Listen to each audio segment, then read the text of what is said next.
ॐ नमः सिद्धेभ्यः।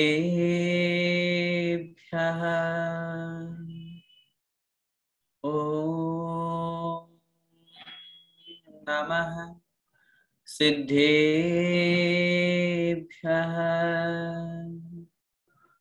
ॐ नमः सिद्धेभ्यः।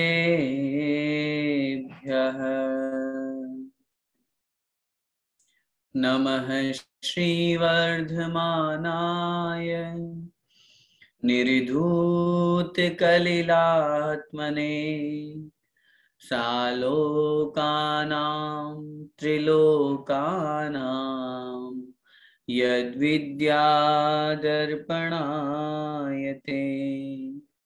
पंच परमेष्ठी भगवान की जय। द्वादशांग जिनवाणी माता की जय। आचार्य भगवंत श्री समंत भद्र स्वामी मुनि महाराज की जय। संत शिरोमणि आचार्य भगवंत 108 श्री विद्यासागर जी महामुनिराज की जय। परम पूज्य गुरुदेव निर्यापक श्रमण मुनि पुंगव श्री सुधा सागर जी महाराज की जय।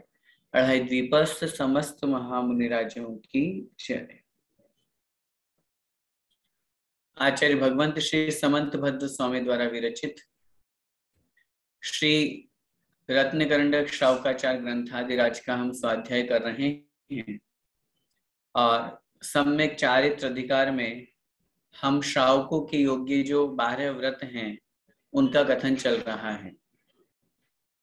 उन 12 व्रतों में 5 अणुव्रतों को हमने विस्तार पूर्वक समझ लिया और 3 गुण व्रतों में जो सबसे पहला गुण व्रत है जिसका नाम है दिग्व्रत, दशों दिशाओं में आजीवन आने जाने की मर्यादा कर लेने का नाम दिग्व्रत है। और उस दिग्व्रत को जो धारण करते हैं वे निश्चित रूप से अपनी सीमा के बाहर, अपनी मर्यादा के बाहर सूक्ष्म पापों की हिंसा से भी विरत हो जाने के कारण से महाव्रत पने को प्राप्त हो जाते हैं। पूर्ण रूप से महाव्रत नहीं होते हैं, लेकिन उपचार से उनको उस समय उस क्षेत्र के बाहर पाप रहित होने के कारण कह दिया गया है। कल की कक्षा में हमने इस बात को बहुत अच्छी तरह से समझ लिया था और इसे हमने स्पष्ट किया था कि जो महाव्रत की संज्ञा दी गई है वो उपचार से क्यों दी गई है, क्योंकि उपचार का मतलब होता है जो हो तो नहीं लेकिन कह दिया जाए। अब ऐसी स्थिति में आपने या किसी ने आचार्य भगवंत के चरणों में प्रश्न रखा कि आप उन्हें एक तरफ उपचार से महाव्रती भी कह रहे हैं और दूसरी तरफ मना भी कर रहे हैं कि बस सामान्य रूप से ही है, उपचार से ही, और दूसरी तरफ महाव्रती भी कह रहे हैं, तो दोनों बातें कैसे हैं। तो आचार्य महाराज ने कल की कक्षा में जो अपन ने दोनों श्लोक पढ़े थे उसको स्पष्ट किया था। वास्तविकता में वे जो महाव्रत है वे कब होते हैं, जहां पंचानाम पापानाम हिंसादीनाम मनोवचय काय कृतकारितानुमोदेश त्यागस्तु महाव्रतम महताम। जहां हिंसा आदि 5 पापों का क्या होता है, पूर्ण रूप से त्याग होता है। ऐसा त्याग होता है जहां पर मन वचन काय कृत कारित और अनुमोदन, इस तरह पूर्ण रूप से त्याग होगा तो उसके वे महाव्रत कहे जाएंगे। अब चूंकि उस अणुव्रति के जिसने दिग्व्रत को भी धारण कर लिया है अभी पूर्ण रूप से पाप से नहीं बचा, वो अभी उसके पाप रूप प्रवृत्ति देखी जाती है, इस कारण से हम उसे महाव्रती नहीं कहेंगे। और दूसरा सबसे बड़ा महत्वपूर्ण बात या सिद्धांत नियम जिसे हमने कल पढ़ा था, प्रत्याख्यानावरण कषाय का जब तक उदय होगा तब तक जीव सकल संयमी नहीं कहला सकता, तब तक वह महाव्रती नहीं हो सकता। वो महाव्रती कब होगा, वो सकल संयमी कब होगा, जब उसके अनंतानुबंधी अप्रत्याख्यान और प्रत्याख्यान कषाय का अनुदय होगा, इनका अभाव होगा। इसीलिए अभी पंचम गुण स्थान में उसके प्रत्याख्यान तनुत्वात् मंद तरह, प्रत्याख्यान कषाय जो है वो समाप्त नहीं हुई है, मंद उदय को प्राप्त है, क्रश हुई है, कमजोर हुई है, और इसीलिए उसका वो गुण स्थान पंचम है, इसीलिए उसको उपचार से महाव्रती कहा है। अगर प्रत्याख्यान कषाय नहीं हो तब तो हमें आपत्ति नहीं है महाव्रती कहने में, तब तो वो नियम से महाव्रती कहलाएंगे, तब तो छठे सातवें गुण स्थानवर्ती महामुनिराज कहलाएंगे। लेकिन जब तक ये कषाय है तब तक वो गृहस्थी कहलाएगा, श्रावक कहलाएगा, एक देशव्रती कहलाएगा। यहाँ तक अपन ने कल समझ लिया था। आइए इस दिग्व्रत के विषय को आगे बढ़ाते हुए आज की कक्षा में, अब ये जो दिग्व्रत लेने के बाद में इसमें कदाचित अगर कभी कोई दोष लग जाए तो वो दोष कैसे लग सकते हैं जिनको हम ध्यान रखें, कहीं हमारे निमित्त से या हमारे माध्यम से हमारे व्रत में कहीं कोई दोष तो नहीं लग रहा है। तो अगला जो श्लोक आज हम पढ़ रहे हैं उसमें उसी दिग्व्रत के 5 अतिचार बताए जा रहे हैं। उन 5 अतिचारों को हम देखते हैं, श्लोक निकाल लेते हैं और उसके माध्यम से, जैसा कि मैंने पहले भी निवेदन किया था कि अतिचार या दोष को इसलिए जानना जरूरी है ताकि वो हमारे व्रत में या हमारे जीवन में कहीं है तो नहीं, और अगर कदाचित मन में कोई भाव आ जाए तो हम उससे कैसे दूर करें। हमें पता चल जाएगा कि ऐसा करने पर तो दोष लगेगा, तो हम उसे पहले से ही दूर रखेंगे, इसलिए ये जानना भी आवश्यक है। देखिए, ऊर्ध्वाधस तात्तिर्यग्, तात्तिर्यग् व्यतिपातः, व्यतिपातः क्षेत्रवृद्धि रवधीनाम, रवधीनाम विस्मरणम दिग्विरते, दिग्विरते रत्याशाः पंचमन्यन्ते। एक एक चरण का उच्चारण करेंगे। ऊर्ध्वाधस्तात्तिर्यग् व्यतिपातः क्षेत्रवृद्धिरवधीनाम्, क्षेत्रवृद्धिरवधीनाम् विस्मरणं दिग्विरते, विस्मरणं दिग्विरते रत्याशाः पंचमन्यन्ते, रत्याशाः पंचमन्यन्ते। एक साथ बोलेंगे। ऊर्ध्वाधस्तात्तिर्यग् व्यतिपातः क्षेत्रवृद्धिरवधीनाम् विस्मरणं दिग्विरते रत्याशाः पंचमन्यन्ते। देखिए, पहले सामान्य शब्दार्थ निकाल करके हम देखें, फिर उसके बाद विशेष बात देखेंगे। ऊर्ध्वाधस्तात्तिर्यग् व्यतिपातः, संधि विच्छेद करेंगे। ऊर्ध्व अधस, अधस है विसर्ग बन जाएगा, अध है, अधस्तात एक शब्द है ये, अधस्तात, और फिर तिर्यग् व्यतिपातः, ये व्यतिपात शब्द तीनों में लगेगा। ऊर्ध्व व्यतिपात, अधस्तात व्यतिपात और तिर्यग् व्यतिपात। व्यतिपात का मतलब होता है उल्लंघन करना मर्यादा का। ऊर्ध्व मतलब ऊपर, अधस्तात माने नीचे और तिर्यक माने समतल में, 8 दिशाओं में। तो 3 अतिचार तो यहां बता दिए। ऊर्ध्व व्यतिपात, अधस्तात व्यतिपात और तिर्यक व्यतिपात। फिर आगे कह रहे हैं क्षेत्र वृद्धि अवधीनाम, क्षेत्र वृद्धि ही अवधीनाम, अवधीनाम मतलब अवधि का, मर्यादा का, मर्यादा के क्षेत्र की वृद्धि कर लेना, उस क्षेत्र को बढ़ा लेना, क्षेत्र की मर्यादा को बढ़ा लेना। आगे कह रहे हैं विस्मरणम और रवधीनाम विस्मरणम, आधर है विसर्ग बन गया, वहां बचा अवधीनाम। अवधीनाम उन अवधियों का, उन मर्यादाओं का, विस्मरणम उनको भूल जाना, विस्मृत हो जाना। दिग्विरते रत्याशाः, आधार विसर्ग बन जाएगा। दिग्विरते दिग्व्रत के अत्याशाह, अत्याशा माने अतिचार, पंच मतलब पांच, मन्यन्ते मतलब माने गए हैं, कहे गए हैं। क्या मतलब हुआ? यहाँ इस श्लोक में आचार्य महाराज कह रहे हैं ये दिग्व्रत के 5 अतिचार कहे गए हैं। कौन कौन से 5 अतिचार? सबसे पहला ऊर्ध्व व्यतिपात, फिर अधः व्यतिपात, फिर तिर्यक माने समतल में 8 दिशाओं में व्यतिपात, फिर चौथा क्षेत्र वृद्धि, और फिर 5वां अवधि का ही विस्मरण, उस मर्यादा को ही भूल जाना। ये 5 पंच मतलब 5, दिग्विरते है दिग्व्रत के, अत्याशाह मतलब अतिचार, मन्यन्ते मतलब माने गए हैं, कहे गए हैं। ठीक है, अब समझिए भावार्थ।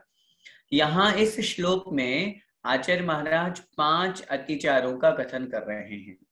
चूंकि हम पहले भी प्रत्येक अणुव्रत में 5-5 अतिचार पढ़ करके आए हैं, इसलिए अतिचारों का मतलब आपको पता है, अतिक्रम, व्यतिक्रम, अतिचार और अनाचार। इस तरह से ये 4 प्रकार से दोष लगते हैं, जो यदा कदा भूल चूक से, जाने अनजाने में जहां तक दोष लगते हैं उसे हम अतिचार कहते हैं, और जहां निरंतर दोष होता रहे, व्रत की कोई चिंता ही ना हो, वहां पर अनाचार हो जाता है, जिसमें व्रत भंग होता है। अब इन अतिचारों को जानना भी इसलिए जरूरी है ताकि हमारे जीवन में कहीं ये अतिचार तो नहीं, हमारे जीवन में कहीं ये दोष तो नहीं, ताकि अगर हो, देखिए दोषों को जानना इसलिए जरूरी है क्योंकि अगर हम दोषों को नहीं जानेंगे तो हमें क्या पता कि हमें किसे छोड़ना है। फॉर एग्जाम्पल, अगर यहाँ पे अतिचार नहीं कहते आचार्य महाराज, और कोई व्यक्ति है जिसने दिग्व्रत की मर्यादा ली, अब समय आने पर उसको ऐसी संभावना लग रही है, उसके मन में ऐसा विकल्प हो रहा है कि मुझे तो कैसे न कैसे करके अपनी जो मर्यादा ली थी उसको तोड़ना पड़ेगा, मुझे तो आगे बढ़ना पड़ेगा, मुझे तो उस दिशा में आगे जाना पड़ेगा। अब जब तक ये नहीं बताएंगे आचार्य महाराज कि भैया ये दोष है, ये गलती है, ये अतिचार है, तुम ऐसा नहीं कर सकते, तो फिर वो तभी तो बच पाएगा।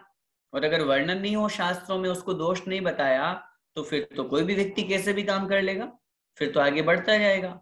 तो दोषों को जानना भी इसलिए जरूरी है कि कहीं हमारे व्रत में दोष न लग रहे हों, हम उनसे दूर रहें। इसलिए अब देखिए 3 अतिचार जो है वो दिशाओं संबंधी है मुख्य। सबसे पहला ऊर्ध्व व्यतिक्रम। ऊर्ध्व का मतलब होता है ऊपर, ऊपर जाने की जो हमने मर्यादा की थी।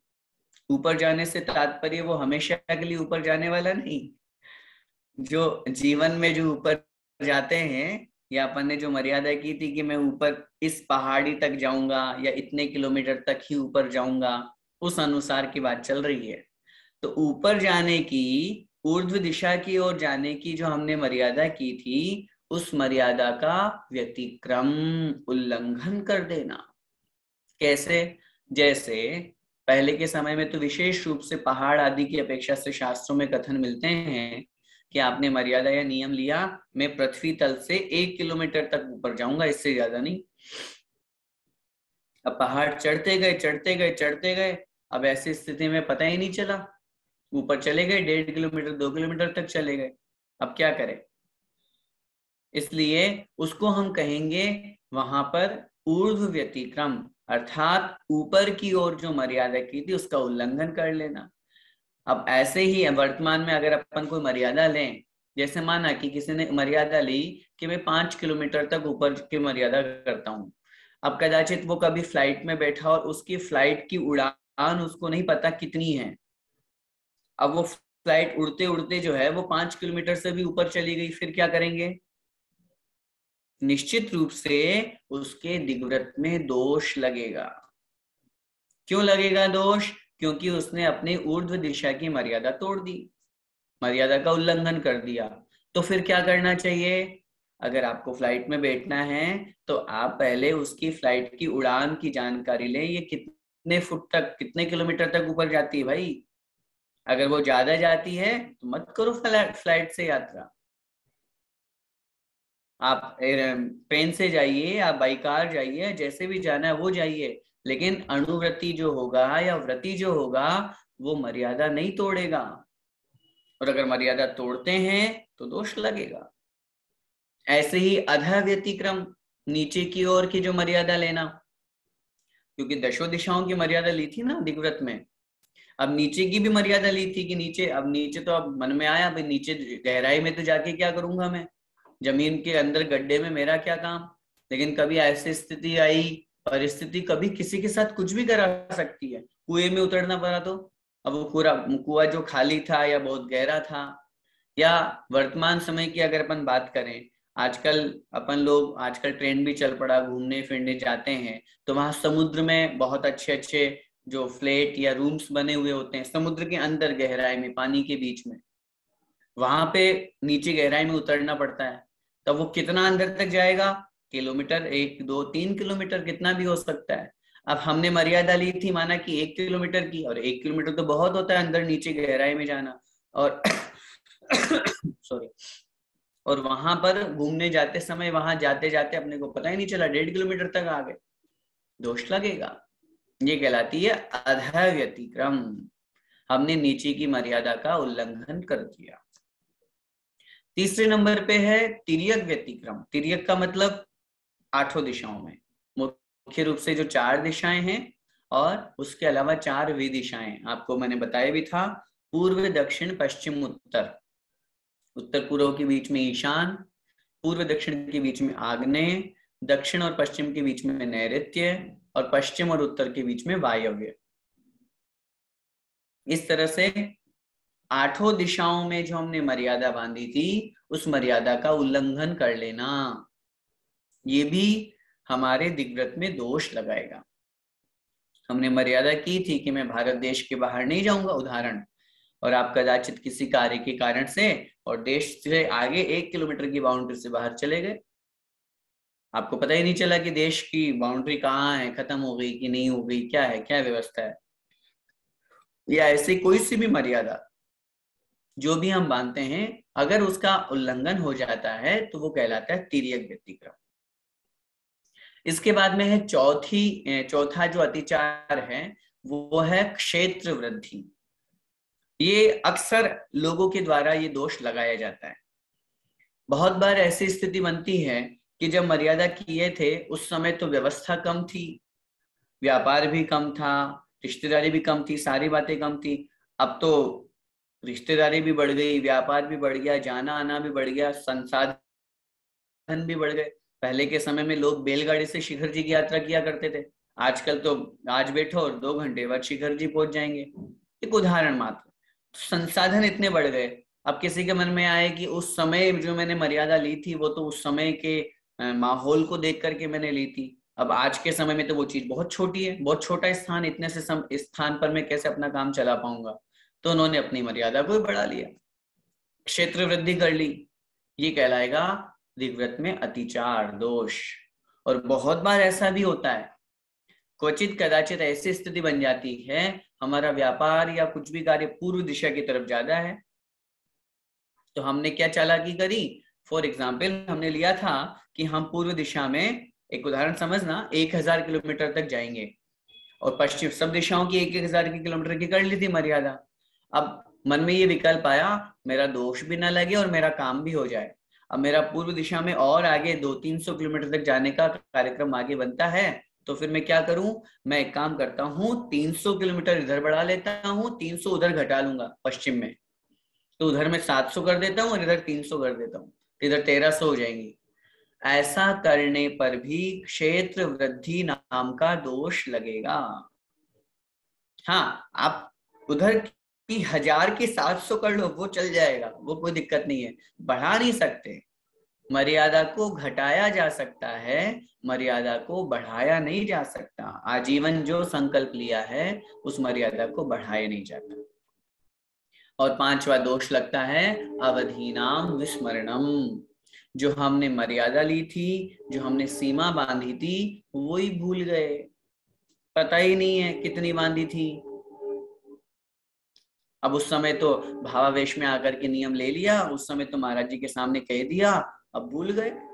अब भूल गए तो क्या करें, दोष लगेगा। वापस दोबारा मर्यादा लीजिए, वापस गुरु के समक्ष जाकर के नियम लीजिए, नहीं तो विस्मरणम का दोष लगेगा। इसीलिए नियम की डायरी बनवाई जाती है। इसीलिए हम जो भी नियम लें, जो कुछ भी संकल्प लें, उसको अपनी डायरी में नोट करें, और केवल नोट ही नहीं करें, उसको हर महीने 15 दिन में फेरते रहें, पढ़ते रहें।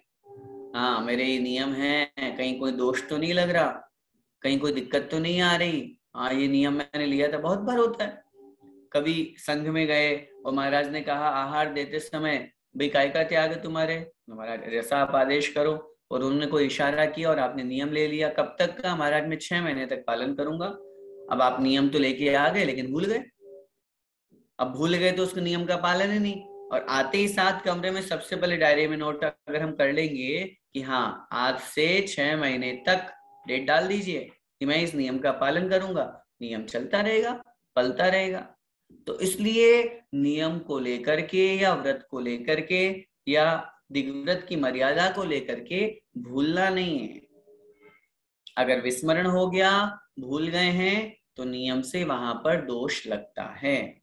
इस प्रकार यहाँ पर इस श्लोक में आचार्य महाराज बहुत अच्छी तरह से स्पष्ट रूप से उनकी मर्यादा के अंतर्गत रहते हुए दिग्व्रत को पालन करने का उपदेश दे रहे हैं, और ये 5 प्रकार के अतिचार बता करके हमें शिक्षा दे रहे हैं कि यदि इन 5 प्रकार के अतिचारों के माध्यम से या इनके अलावा भी और भी किसी प्रकार का कोई भी मन वचन का ऐसे दोष लगता है, तो वो हमारे व्रत में दोष लगाता है, अतिचार रूप दोष होता है। हमें उससे बचना चाहिए, और उससे बचने के लिए इन अतिचारों का हमें ध्यान रखना चाहिए। इस प्रकार यहाँ तक दिग्व्रत का पूर्ण रूप से कथन हुआ, जिसमें हमने दिग्व्रत का स्वरूप समझा, वो मर्यादा हमने कैसे लेनी चाहिए वो हमने समझा, मर्यादा के बाहर उसको महाव्रत जो उपचार से कहा वो कहा, कैसे कहा वो हमने समझा, और आज की कक्षा में हमने उसके बारे में समझा कि उस दिग्व्रत में इस तरह से दोष लगते हैं जो हमें नहीं लगाने।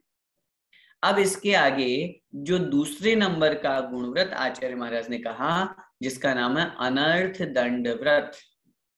अनर्थ दंड व्रत किसे कहते हैं, इसका पालन किस प्रकार होता है, यह कितने प्रकार का होता है, ये सारा का सारा कथन हमें इस अनर्थ दंड के प्रकरण में पढ़ने को मिलेगा।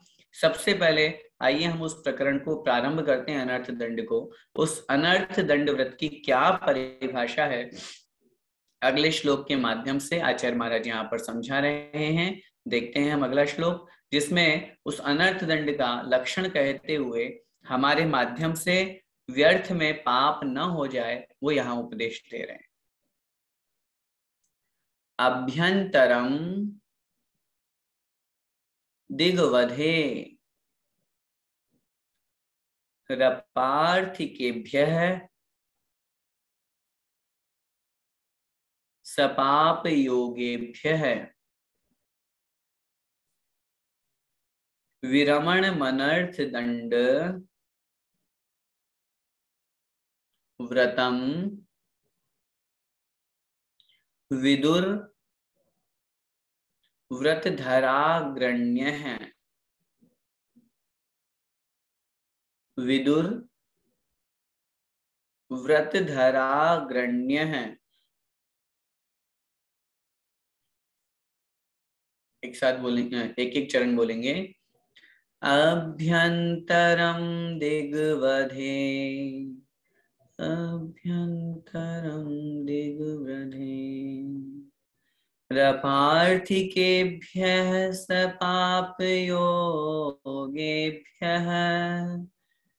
रपार्थिकेभ्यः सपापयोगेभ्यः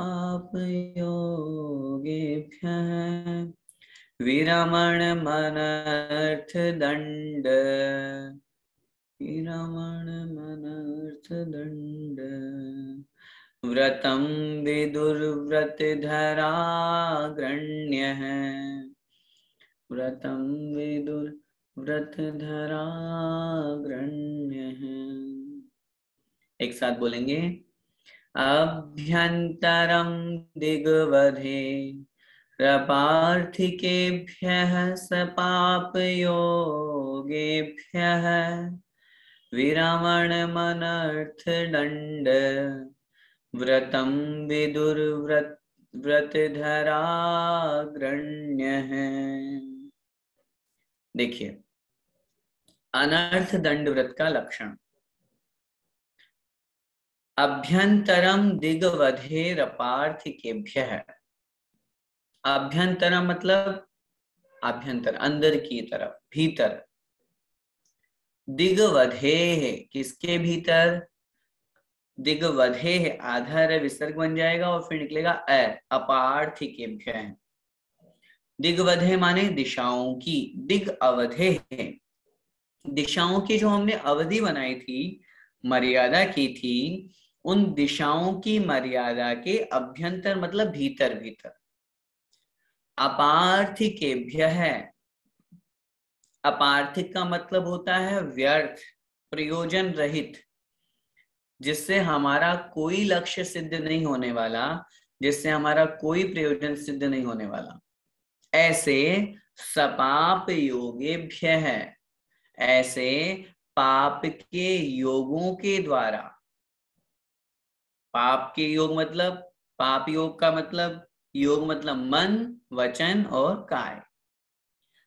प्रयोजन रहित पाप बंध में जो कारण है, ऐसे मन वचन काय के द्वारा विरमणम, उनसे विरक्त होना, उन प्रवृत्तियों से छूट जाना, अलग हो जाना। अनर्थ दंड व्रतम विदुहु, अनर्थ दंड व्रत विदुहु, आधार विसर्ग बन गया तो बन गया विदुहु। विदुहु माने कहा गया है, कहते हैं।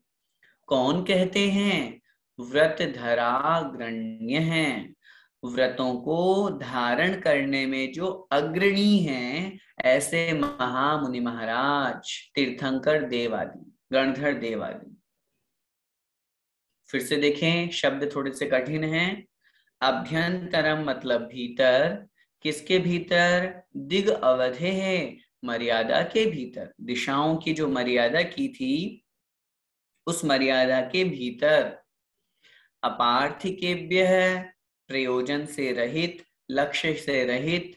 सपाप योगेभ्य है, पाप रूप मन वचन काय की प्रवृत्तियों के द्वारा या उन प्रवृत्तियों को विरमणम, उनसे विरक्त होना, उनसे दूर होना। अनर्थ दंड व्रतम, अनर्थ दंड व्रत विदुह माने कहते हैं। ऐसा कौन कहते हैं? व्रत धराग्रण्य है, जो व्रतों को धारण करने में अग्रणी है, अर्थात मुख्य है, श्रेष्ठ है, ऐसे तीर्थंकर, गणधर देव आदि। क्या बता रहे हैं श्लोक में? थोड़ा सा और समझने की आवश्यकता है। हम बात कर रहे हैं अनर्थ दंड व्रत की। अनर्थ दंड व्रत में क्या हुआ था? हमने दिग्व्रत में जो मर्यादा बांधी, बाहर से तो अब कोई मतलब ही नहीं रहा, लेकिन भीतर तो मतलब है। माना कि हमने मर्यादा बांधी, हम भारत देश में रहेंगे, तो हम भारत देश के बाहर का तो हमने विकल्प छोड़ दिया, लेकिन भारत देश के भीतर भीतर तो अभी हमारा कार्य चल रहा है। अभी तो हमारा आना जाना, उठना बैठना, पाप रूप प्रवृत्ति हो रही है। उस मर्यादा, उन दिशाओं की मर्यादा के भीतर जो व्यर्थ का पाप है, प्रयोजन रहित है, जिसका कोई सार्थकता नहीं है, ऐसे पाप को मन वचन काय से छोड़ देने का नाम अनर्थ दंड व्रत है। ठीक है? कौन कहते हैं ऐसा? ये अनर्थ दंड की परिभाषा, जो व्रतों को धारण करने में अग्रणी है, महान है, मुख्य है। अब बताइए, व्रतों को धारण करने में महान कौन? सबसे अच्छी तरह से निर्दोष रीति से व्रतों का पालन कौन करते हैं? तीर्थंकर भगवान। और तो कौन करते हैं? गणधर भगवान करते हैं, तद्भव मोक्षगामी जीव करते हैं। आचरण लिखा, तीर्थंकरों को प्रतिक्रमण प्रायश्चित नहीं लेना पड़ता। वो कभी भी वो कभी भी अपने प्रतिक्रमण प्रायश्चित के माध्यम से अपने दोषों की निंदा नहीं करते। वर्धमान चारित्री होते हैं, निरंतर उनका चारित्र, उनके व्रत निरंतर बढ़ते रहते हैं, प्रति समय, प्रतिदिन, अहर्निश। इसलिए उन व्रतों को धारण करने में जो महान हैं, अग्रणी हैं, ऐसे वे तीर्थंकर देव आदि ऐसा कहते हैं कि दिग्व्रत, या जो दिग्व्रत में मर्यादा ली थी, या दिशाओं के मर्यादा के भीतर जो व्यर्थ के पाप हो रहे हैं, उन व्यर्थ के पापों को मन वचन काया से छोड़ दीजिए तो अनर्थ दंड व्रत हो जाएगा। भावार्थ समझिए। इस श्लोक में अब आचार्य महाराज क्या कह रहे हैं? शब्द है अनर्थ दंड व्रत। सॉरी। अनर्थ दंड, दंड का मतलब होता है क्रिया, मन वचन काया की, और अनर्थ का मतलब व्यर्थ, बेकार। अनर्थ, अर्थ माने प्रयोजन, लक्ष्य, जिससे हमारा लक्ष्य, जिससे हमारा प्रयोजन सिद्ध हो तो वो तो सार्थक शब्द कहलाएगा। और जहां प्रयोजन नहीं सिद्ध हो रहा है, जहां पर कोई मतलब नहीं निकल रहा है, हम व्यर्थ में पाप की क्रिया कर रहे हैं, हम व्यर्थ में पाप का कार्य कर रहे हैं, किसी के बारे में गलत सोच रहे हैं, किसी के बारे में गलत सुन रहे हैं, किसी के बारे में गलत बोल रहे हैं, इस तरह से अगर हम कोई क्रिया कर रहे हैं, तब ऐसे स्थिति में वो कहलाएगा अनर्थ दंड। और जब हमने उसका त्याग कर दिया, उसको छोड़ दिया, उससे रहित हो गए, उससे दूर हो गए, तो ये हमारे लिए कहलाएगा अनर्थ दंड व्रत। इस तरह इस अनर्थ दंड व्रत की परिभाषा में हमने जो यहाँ आचार्य महाराज ने लिखा, सब अपार्थिकेभ्य सब पाप योग्येभ्य। अब सोचिए हमारे माध्यम से, क्योंकि मर्यादा सबसे महत्वपूर्ण बात है, मर्यादा के भीतर भी अब हमें पापों से संकुचित कर रहे हैं। एक बात और अच्छी तरह से समझिएगा, मैंने पहले भी निवेदन किया था, आचार्य महाराज का लक्ष्य है इस जीव को मुझे महाव्रती बनाना है। ठीक है, चारित्र का लक्ष्य क्या है? चारित्र का उपदेश क्या है? महाव्रतों को धारण करना। अब अगर कोई महाव्रतों को धारण नहीं कर पाए तो क्या कहेंगे? ठीक है, कोई बात नहीं, तुम धीरे धीरे धीरे धीरे करो। वही बात, जैसे लक्ष्य ये है रात्रि में हमें चारों प्रकार के आहार को छोड़ना है, लेकिन अब पूरा नहीं छोड़ पा रहे तो क्या कहेंगे? तुम अन्न को छोड़ दो। अन्न भी छोड़ दोगे तो देखो तुम कितने पाप से बच जाओगे, ऐसे उसको समझाएंगे। फिर अन्न के अलावा दूसरी चीजें तो वो खूब खाने लग गया, अब उसको फिर कहेंगे तुम एक काम करो, रात में 9 बजे बाद वो भी मत खाया पिया करो, देखो कितने पाप से बच जाओगे। अगर तुम ऐसा करोगे तो रात के 9 बजे बाद तो चारों प्रकार के आहार का तुम्हारा त्याग हो गया, तो कितना पुण्य लग गया। तो ऐसे धीरे धीरे आचार्य महाराज उसको महाव्रतों की तरफ आगे बढ़ा रहे हैं। पहले अणुव्रत समझाए, अब अणुव्रतों को समझाने के बाद में दिग्व्रत को समझा दिया सबसे पहले। तो अणुव्रतों को समझने के बाद में दिग्व्रत में क्या कहा था हमने? ये दिग्व्रत की मर्यादा क्यों दिलाई इसको? ताकि ये पाप से और बच जाए। संकल्प हो जाएगा ना, बहिर्नहि आस्यामि, इसके बाहर में नहीं जाऊंगा। अब इसके बाहर नहीं जाऊंगा इसका मतलब उसके बाहर के पाप से बच गया। अब और उसको संकुचित कर रहे हैं, भाई अब तुम मर्यादा में हो, ठीक, बहुत अच्छी बात है, तुमने बाहर का त्याग कर दिया, अब उस मर्यादा के भीतर भी तो फालतू का काम करते हो। क्यों करना उन फालतू के कामों का, जिससे ना हमें कोई धन की प्राप्ति हो रही, ना हमारा कोई व्यापार चल रहा, ना हमारा कोई नाम हो रहा, ना हमें कोई धर्म की क्रिया हो रही, ना हमें कोई पुण्य बढ़ रहा। तो फिर ऐसी व्यर्थ की क्रियाएं क्यों करना? हो सकता है कभी कभी उन व्यर्थ की क्रियाओं में पाप भी लगता हो सकता है पाप भी ना लगे, किसी जीव की हिंसा भी नहीं हो रही है। अब आप बैठे हैं मंदिर में और प्रवचन सुन रहे हैं या और कोई स्वाध्याय आदि कर रहे हैं और बैठे बैठे चटाई को तोड़ रहे हैं। होता है, बहुत बार हाथ पहुंच जाता है, बहुत बार होता है पलासने को फाड़ने लग जाते हैं, बहुत बार होता है कि अपन फालतू का पंखा चलाते हैं। अब मंदिर जैसे स्थान पर अगर अपन बैठे हैं 2 लोग और अपन ने दोनों तीनों पंखे चालू कर दिए, सारी लाइट्स चालू कर दी, क्यों? यही तो अनर्थ दंड है। फालतू का पानी बहा रहे हैं हम, घास पत्ती तोड़ रहे हैं, हम घास पे चल रहे हैं, फूल पत्ती को तोड़ रहे हैं, व्यर्थ में अग्नि जला रहे हैं। अब आजकल सर्दी में बहुत से लोगों को देखते हैं, अनेक स्थानों पर होता है, फालतू लोग बैठे रहते हैं, गप्पे लड़ाते रहते हैं, अग्नि जला लेते हैं, ताप करते रहते हैं, और वहां 1 घंटा 2 घंटा 3 घंटा अग्नि जला करके ताप भी कर लिया, सर्दी से भी बच गया और गप्पे लड़ा लिए। व्यर्थ की बातें, एक दूसरे की बुराई करना, एक दूसरे का अपमान करना, एक दूसरे के बारे में कहना, ये क्या है? ये अनर्थ दंड है, मन वचन और काय की दुष्प्रवृत्ति है। मन से हम बैठे बैठे किसी के बारे में गलत विचार करते रहते हैं, वचनों से हम किसी के बारे में गलत बोलते रहते हैं। तो इस तरह की सॉरी, इस तरह से यदि हमारे माध्यम से कोई भी पाप की क्रिया हो रही है जिससे हमारा कोई प्रयोजन सिद्ध नहीं है, तो वह कहलाता है अनर्थ दंड। और आचार्य महाराज कह रहे हैं उससे विरमणम, उससे विरक्त हो जाना, उससे छूट जाना, वो व्यर्थ की क्रियाएं नहीं करना।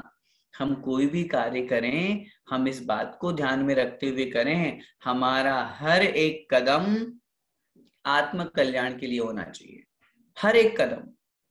अगर ये सोच करके हम कार्य करेंगे तब तो हम धर्म को अपने जीवन में अपना रहे हैं। आचार्य भगवंत को ध्यान में रखते हुए सोचिए, उनका हर एक कदम, उनका हर एक विचार, उनका हर एक शब्द स्वपर कल्याण के लिए होता है, धर्म वृद्धि के लिए होता है। और हमारा सोचिए, कुछ भी नहीं है, हम तो फोन पे घंटों घंटों बातें करते रहते हैं, फालतू की बातें, कुछ नहीं कर रहे, बकवास कर रहे हैं। हाँ बताओ तुम्हारे यहाँ क्या बना है आज भोजन में, लो भाई अब क्या बना है, तुमने ये बनाया, ये क्यों बनाया, दूसरी चीज बना लेते, इसमें ये भी मिला लेते, भोजन कथा शुरू कर दिए।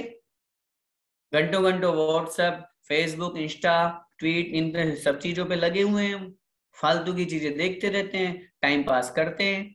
क्या प्रयोजन सिद्ध हो रहा है इससे? ये सब अनर्थ दंड है। इसलिए अनर्थ दंड से बच करके हमें अनर्थ दंड व्रत की तरफ आगे बढ़ना चाहिए। अनर्थ दंड व्रत का आज प्रकरण प्रारंभ हुआ है। ये पहले श्लोक में हमने परिभाषा को समझा है, इसके आगे आचार्य महाराज इसको डिटेल में समझाएंगे किस किस तरह से हम अनर्थ दंड किया करते हैं।